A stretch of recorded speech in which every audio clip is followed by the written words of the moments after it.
জিব্রাইল বললেন, হুজুর, এই বিসমিল্লাহর আমল যারা করবে, সমস্ত ভালো কাজের আগে যারা বিসমিল্লাহ পড়বে নবী গো, আল্লাহ পাক তাদেরকে এই নদীর পানি পান করাবেন। হাউজে কাউসারের পানি তাদের জন্য বরাদ্দ হবে। একবার জোরে বলা যাবে কি মারহাবা? কতদিন পর্যন্ত এই জান্নাতে থাকবে তারা?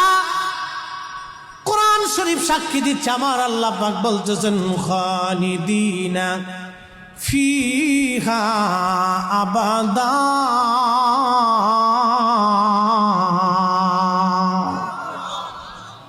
চিরদিন চিরদিন চিরদিন চিরদিন